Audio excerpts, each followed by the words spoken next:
बोली बोली रे कोयलिया हर हर महादेव। बोली बोली रे कोयलिया हर हर महादेव। हर हर महादेव बोली हर हर महादेव। हर हर महादेव बोली हर हर महादेव।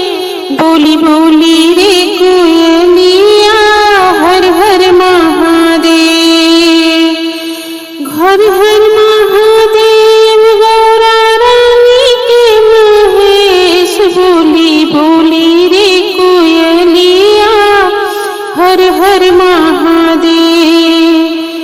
बागों में बोली बगीचा में बोली। बागों में बोली बगीचा में बोली। अमुआ के डाली पर बोली महादेव। बोली बोली रे कोयलिया हर हर महादेव।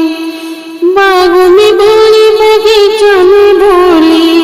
अमुआ की डाली पर बोली हर हर महादेव। बोली बोली रे कोयलिया हर हर महादेव।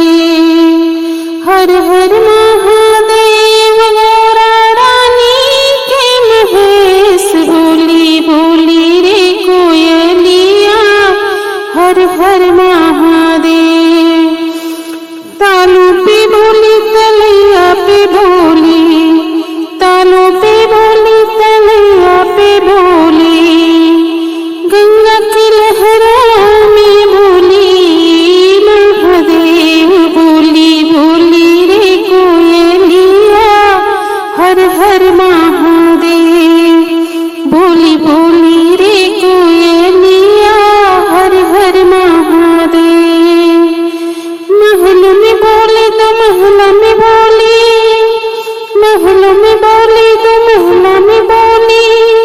छज्जे पर बैठी बोली महादेव। बोली बोली रे कोयलिया हर हर महादेव। बोली बोली रे कोयलिया हर हर महादेव। हरिद्वार में बोली काशी में बोली। हरिद्वार में बोली काशी में बोली। कैलाश पर्वत पर बोली महादेव। बोली बोली रे कोयलिया हर हर महादेव। बोली बोली रे